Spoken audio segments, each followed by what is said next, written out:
CTV Edmonton, local breaking news with Miriam Valdez-Carletti. Good evening. The opposition NDP says it has evidence indicating two people in the Premier's inner circle attended an online Centurion Project meeting. The group is accused of using a leaked voter list to grow the separatist movement. The breach compromised the information of nearly 3 million Albertans. The Alberta NDP says it obtained a recording of the April 16th meeting attended by 80 people. It has screenshots of attendees named Rob Smith and Arandeep Sandhu. Those are the names of the UCP president and UCP caucus director of stakeholder relations, respectively. The NDP also says the information of former Premier Jason Kenney was searched and shared at the meeting. The issue is whether someone who has direct relations to Danielle Smith knew what was going on and did nothing. And if, in fact, it's illegal to do that. So let's put it this way. Naheed Nenshi says after learning about the meeting from a source, the next day, the Alberta NDP contacted the RCMP. A statement from the UCP caucus says caucus staff regularly attend events of political interest, including the meeting in question. The organizers of this meeting were adamant that the information being used was obtained legally, and staff had no reason to believe the website in question was unlawful. Meantime, the Justice Minister says he doesn't know why Elections Alberta didn't launch an investigation after a March 31st complaint. The initial complaint was originally dismissed, and then 20 days later, a reverse course took place where Elections Alberta then recommenced the investigation. Well, that's the question that I think we and all Albertans want to know. We want to know what happened between those 2 dates. Last year, the chief electoral officer wrote to MLAs concerned new legislation made the threshold for investigation too high. In a statement last week, Elections Alberta said it needs the kind of evidence police would require to arrest someone in a criminal matter. Mickey Amory says the government will wait until investigations into the data breach are complete before considering legislative changes. A Fort Saskatchewan man who almost died on the QE2 highway is pleading with drivers to be careful. The former tow truck operator is worried about the increased speed limit on a portion of the highway south of Leduc. As CTV's Amanda Anderson reports, he says it's only a matter of time before someone else gets hurt. That accident has changed my life, not in a good way, forever. It was December 2018. Calvin Finnegan set up his tow truck to warn traffic. When he got out to help his colleague on the call, he heard an approaching semi, then the impact. That first semi moved over for us, and then out of the snow cloud of him came another semi. He hit both trucks and the truck that moved over. And then the third semi had nowhere to go. Finnegan and his colleague ran into the median. That's when the third semi, seen on the left, hit him. Tried to yell for help, so I couldn't get up. And thankfully, I felt the glove of my partner brush the snow off my face, and him and one of the truck drivers, they ended up pulling me out of the ditch into safety. He suffered life-altering injuries. Injuries that will never heal. I have severe nerve damage in my left arm. I have severe pain in my shoulder that prevents me from doing all sorts of things, playing with my kids. The crash happened on the same stretch of the QE2, where the province recently increased the speed limit to 120 kilometers per hour. I think we're going to get a lot more people doing that 140 kilometer hour speed down that highway. Finnegan, who is now a semi-driver, says people don't pay enough attention to be increasing limits, especially where there's only 2 lanes. That third lane can just be a free flow lane, and I think that would be a lot safer. And I think that needs to be taken into consideration before we talk about increasing the speed limit on that highway. The new speed limit is being piloted on a 22-kilometer stretch and expected to last through the end of the summer. Finnegan hopes it's only temporary. Be a little bit more patient. They have families they want to go home to.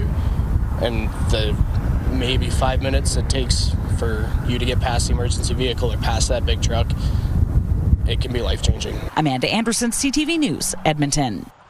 Another neighborhood is fighting incoming bike lanes. People living here are collecting signatures to stop the changes they say will cause traffic and parking problems. CTV's Connor Hogg reports. It's sort of like came out as a pronouncement rather than a, hey, here's what we're thinking about doing. A petition is circulating in Grovenor trying to slow down new traffic measures the city says are coming this spring. Neighbors say consultation from 2022 is outdated. While Anna Hayes doesn't disagree with bike-friendly infrastructure, she thinks what's already there is good enough. give us some other options, design options, and maybe give us a cost breakdown of this, because I think the data doesn't support the number of cyclists that are coming through here. The project would add bike lanes to 104th Avenue and several other roadways in Grovenor, changing some roads to one-ways and removing street parking on others, including roads where new infill units are set to go up. This is going to be no parking here, and you're going to have 18 new housing units, and assuming that none of them are going to have a car is ridiculous. We believe that a lot of these changes are quite severe and unnecessary. For example, the school in the neighborhood, you will not be able to get to that from both the north and east directions. Mayor Andrew Knack says projects like these are part of building out the city's bike lane network. He says the city can always make tweaks based on recent feedback. Certain plans require a lot of consultation because there's a high level amount of work. Something that's smaller scale might be more of a sharing of information than it is a shaping of the project itself. Transportation Minister Devin Dreeshen says while bike lanes have their place, his government is planning legislation to restrict where cities can put them. To take away the lanes that those drivers need to drive on is asinine. So that's something that we're looking at legislation that can actually bring some sanity to bike lanes that are ripping up roadways. People who live in Grovenor are hopeful the city will hear their concerns before construction starts. Done. High five. Connor Hogg, CTV News, Edmonton. Sherwood Park will be home to the first provincial forensic DNA laboratory in Western Canada. The nearly $9 million lab will be located inside the Alberta Law Enforcement Response Team's building. The Minister of Public Safety says Alberta sends nearly 2,900 DNA samples to the RCMP National Forensic Lab every year. That's nearly 8 a day. Edmonton's police chief says not having to wait in the national queue for results will speed up investigations. Faster turnaround helps everyone. Investigators can follow leads and maintain momentum. Victims get answers sooner, and cases can move through the justice system with less delay. Keeping DNA work in the province is also fiscally responsible. The province says each test sent out costs around $2,500. A provincial lab would reduce costs, and the lab will open in phases. By 2031, services are expected to expand to include serious crimes such as homicides and sexual assaults. 2 more Edmonton hospitals are implementing a one-bag policy for people who visit the emergency department. Alberta Health Services says people in the emergency rooms at the University of Alberta Hospital and the Stollery are only allowed to bring 1 bag. Exceptions will be made for people who need extra bags for medical devices and supplies for childcare items. People will also only be allowed to bring 1 support person. The same rule was put in place at the Royal Alexandra Hospital last week. An assault at that hospital in April prompted the new bag and visitor policy. Dozens marched in our city today for Red Dress Day to raise awareness of ongoing violence against Indigenous girls and women. No more stolen sisters! No more stolen sisters! It's believed red is the only color Indigenous spirits see. People held signs and pictures of the missing and murdered Indigenous women in their lives. One of them is 13-year-old Sierra Shalfo Thompson. She was killed near the Coliseum station in 2020. Her aunt says she was a light in the family's glue. When I think of her and I have to talk about her, it still feels like something that happened to us like 6 years ago. It feels like it still happened yesterday to me. I wake up wondering, wishing she would call me, wishing she would text or something, because she was such a big person in our life for such a little soul. The Assembly of First Nations says Indigenous women make up 16% of all female homicide victims. A test alert will be sent out across the province tomorrow afternoon. The province will test its Alberta Emergency Alert System at 1:55 p.m. Test messages will be sent out over TV, radio, cell phones, and tablets. The town of Banff will also conduct its own test of its Banff Voyant Alert System in the Bow Valley region. That will happen at 10 a.m. The system alerts people regarding wildfires, flooding, and other hazards. 10 years ago, the most expensive natural disaster in Canadian history rocked the northern Alberta community of Fort McMurray. The fire that forced nearly 90,000 people from their homes was a wake-up call for those in charge of fighting the flames. In part 2 of Fort McMurray, a decade after disaster, CTV's Jeremy Thompson explores how the fire known as the Beast changed Alberta's approach to fighting wildfires. It's a scene that gripped the country a decade ago, a city of 88,000 people forced to leave home, returning a month later to find neighborhoods flattened. More than 2,400 homes and businesses lost. 2016 was certainly an eye-opener for a lot of people. This is what much of the forest around Fort McMurray looks like today. New growth now reaches about halfway up, the charred toothpicks still standing from 10 years ago. Everywhere is still coming through, but yes, it's going to take some time to rejuvenate the whole area. Paul St. John was part of the response to the Horse River wildfire, nicknamed the Beast for its unpredictable and uncooperative behavior. The area had not seen fire in and around the community for the past 80 years, so the fuel buildup continuity was quite significant. In an effort to stop a disaster on the same scale from happening again, fire prevention experts have been hard at work. Charred debris left in the wake of a wildfire is often still flammable, especially as time passes. In the years since the 2016 fire, crews with Alberta Wildfire have treated more than 10.5 square kilometers of forest around Fort McMurray. That means thinning out brush and pruning low branches on trees. The idea is to keep the fire from spreading from the forest floor into the canopy. A lot has changed in the last 10 years. What happened in Fort McMurray changed the provincial wildfire strategy. The season now officially starts 1 month earlier in March, hiring and training staff and mobilizing equipment to high-risk areas that much sooner. Christy Tucker says improving communication between Alberta Wildfire and community leaders was a major lesson from 2016. We're moving into unified command. We're working closely with all the other departments in the Provincial Emergency Coordination Centre. We are doing exercises with our municipal partners so that communication, you know who to talk to, you know when you need to talk to, they know who to talk to. Along with tracking lightning strikes in near real time, Alberta Wildfire now uses artificial intelligence to help predict where and when fires could ignite. Since 2022, helicopters equipped with night vision have allowed crews to fight fires at night when fire activity is typically low.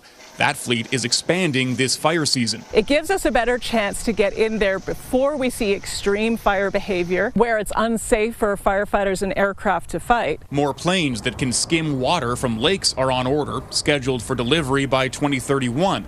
Altogether, it's a major response as wildfires become more threatening in Alberta and across Canada.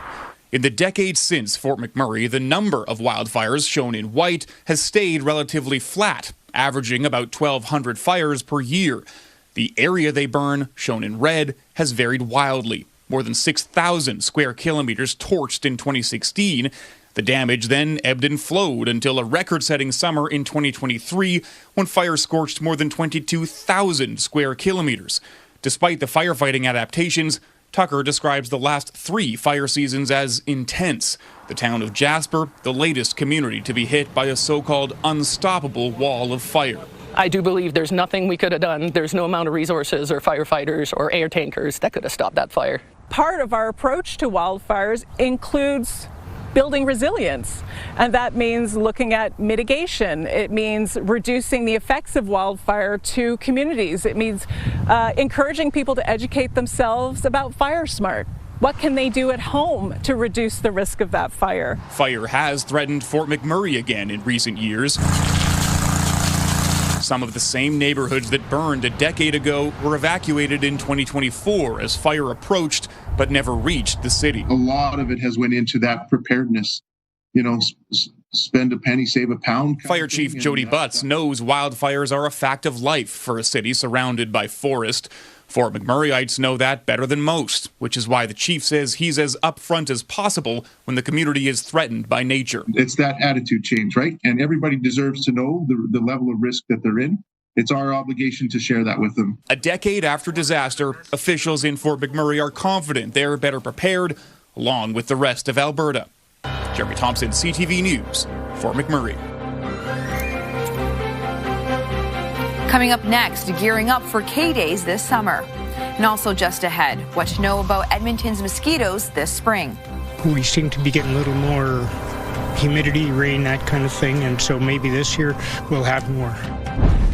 Good evening, folks. After a couple of slightly cooler than average days yesterday and today, temperatures are back to around 20 for the rest of the week. Could see a few scattered showers as well over the course of the next couple of days. No heavy, steady rain, though. We'll talk about all that in just a few minutes. Programming brought to you by James H. Brown Injury Lawyers, the heavy hitters of injury law.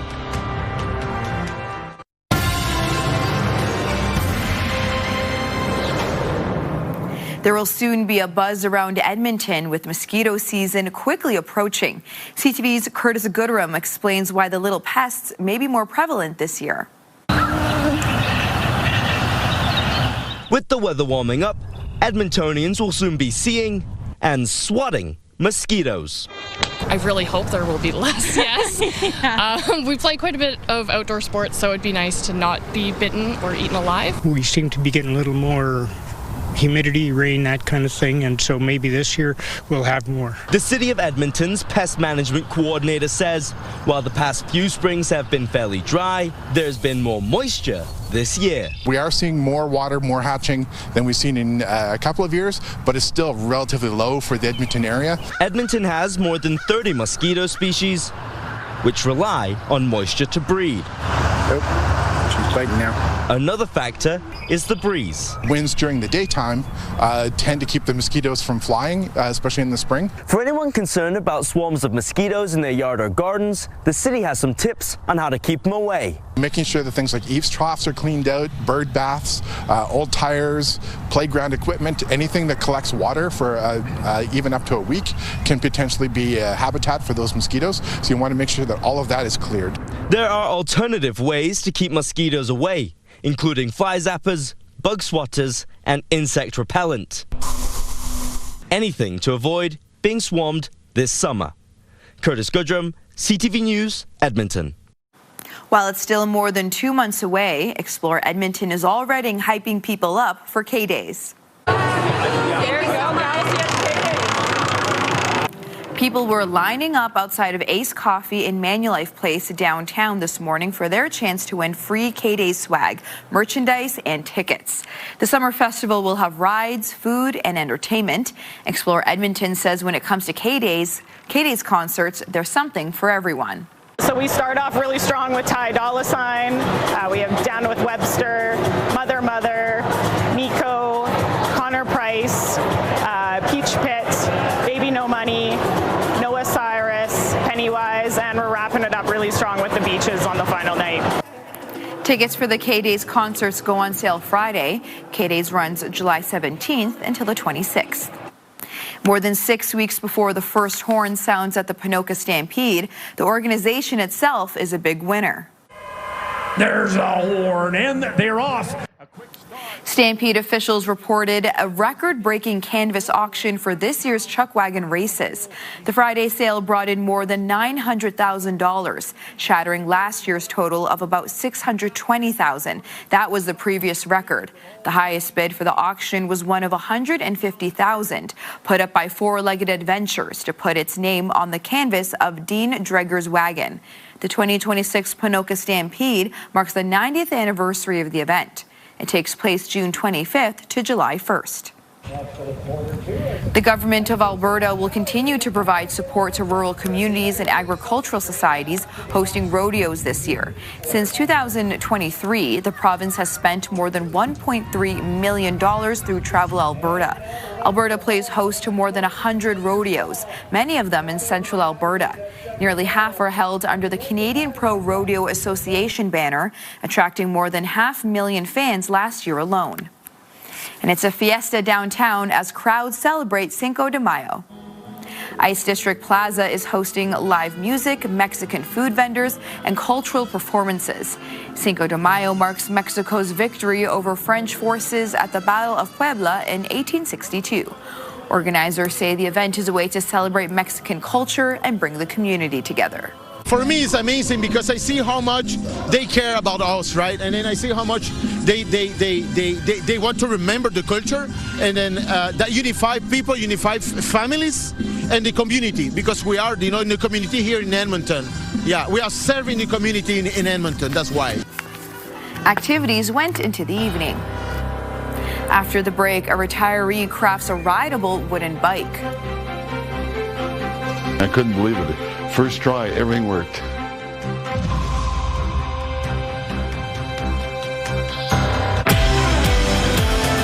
Well, many people are looking for a fresh start in the spring, and on Wednesday, we examine what happens in your brain as seasons change and how you can capitalize for your physical and mental health.